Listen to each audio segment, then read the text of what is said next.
Picture Paris in 1800. Not the city of wide boulevards and grand monuments you know today. Picture narrow, twisting medieval streets so dark that sunlight never touches the ground. Picture open sewers running down the center of alleyways barely wide enough for two people to pass. Picture a city where the average life expectancy is 32 years, where cholera outbreaks kill thousands in weeks, and where revolution erupts so regularly that Parisians build barricades the way other cities build parks. This was the Paris that entered the 19th century, a medieval relic choking on its own population. By 1900, it would become the most beautiful city on earth and the blueprint for every modern metropolis that followed. But the transformation would cost everything. 20,000 buildings demolished, entire neighborhoods erased, hundreds of thousands displaced, and a river of blood from 7 separate revolutions. This is the story of how 3 forces, revolution, disease, and one ruthless urban planner, redesigned not just a city, but civilization itself. In 1800, Paris was suffocating under the weight of 500,000 people crammed into a space designed for medieval towns. The city hadn't fundamentally changed its layout since the Middle Ages. Streets averaged just 12 feet wide, entire families lived in single rooms in buildings 6 and 7 stories tall that leaned so precariously they sometimes collapsed into the streets below. There was no running water, no sewage system worth the name.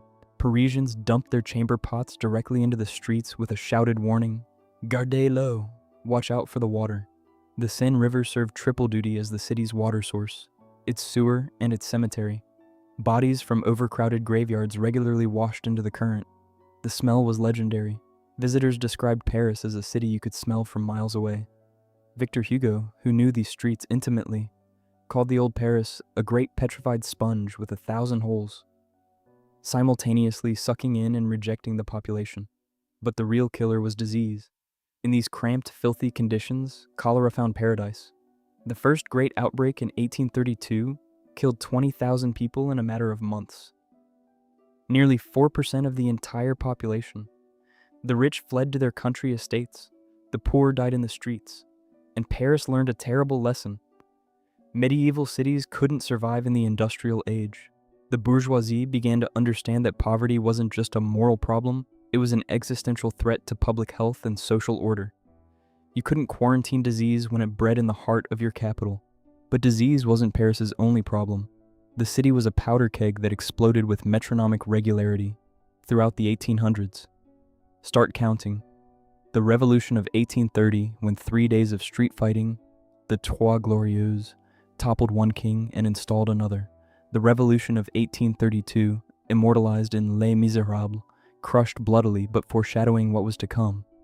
The massive Revolution of 1848, which spread across all of Europe and briefly established the Second Republic. The June days of 1848, a workers' uprising that left 3,000 dead in the streets. Louis Napoleon's coup in 1851, and finally, catastrophically, the Paris Commune of 1871, the world's first socialist government, which ended with 20,000 Parisians executed in a single week. 7 major uprisings in 1 century. Why? Because Paris's medieval layout was perfect for revolution. Those narrow, winding streets could be barricaded in minutes. A few overturned carts, some paving stones, and suddenly an entire neighborhood became a fortress. Government troops couldn't maneuver cavalry. Artillery was useless. Every uprising followed the same pattern.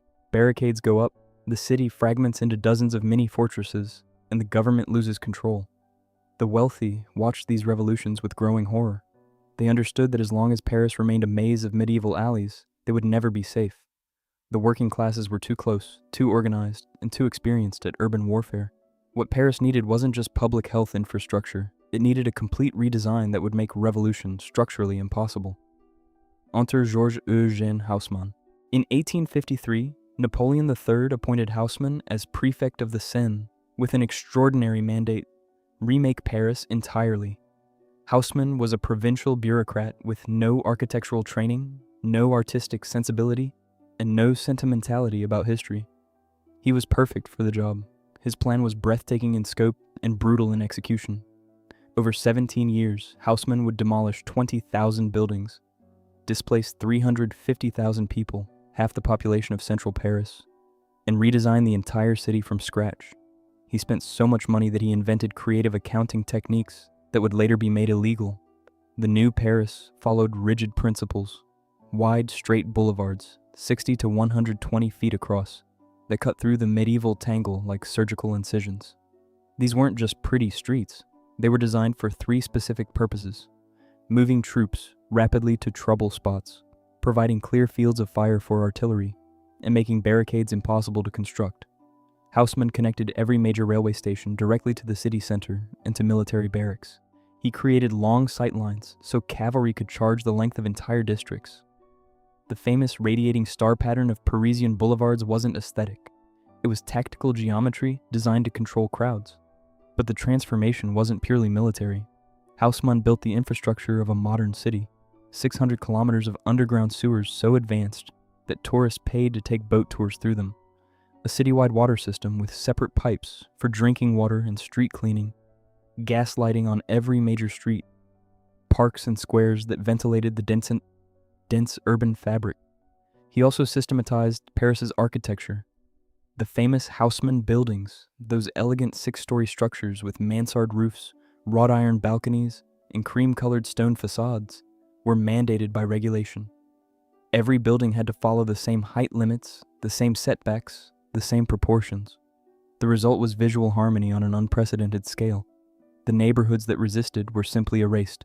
The Ile de la Cité, the medieval heart of Paris, was gutted. Everything demolished except Notre Dame and Sainte-Chapelle. Entire working-class districts vanished overnight. Where did those 350,000 displaced people go? To the edges. The working classes were pushed to the outer arrondissements and suburbs, creating the geographic class division that still defines Paris today. Critics accused Haussmann of destroying the soul of Paris.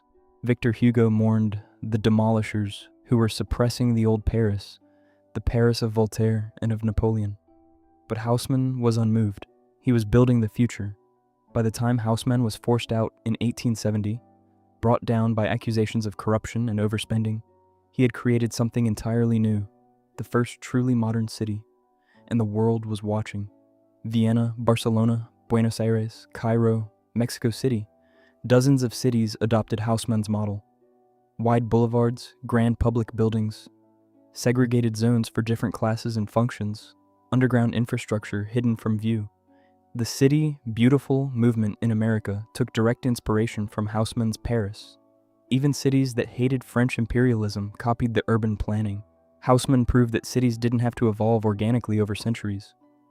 They could be rationally planned, comprehensively redesigned, and standardized according to modern principles. He showed that public health, social control, and aesthetic beauty could be engineered simultaneously. But he also established a darker template: urban renewal as class warfare, the systematic removal of poor people from city centers, the destruction of organic communities in favor of ordered efficiency, the use of beauty and monumentality to enforce power relationships. The Paris Commune of 1871, that final desperate revolution, was partly a reaction to Haussmannization.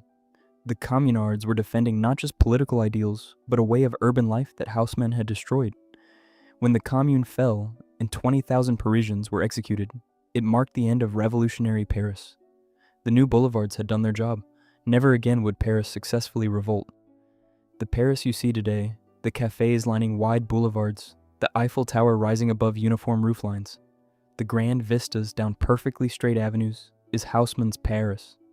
It's also the Paris that survived cholera, that ended medieval urban poverty, that became the cultural capital of the world. But underneath that beauty lies a harder truth. Paris was redesigned not to liberate its people, but to control them. The most beautiful city on earth was born from revolution, perfected by plague, and shaped by authoritarian ambition.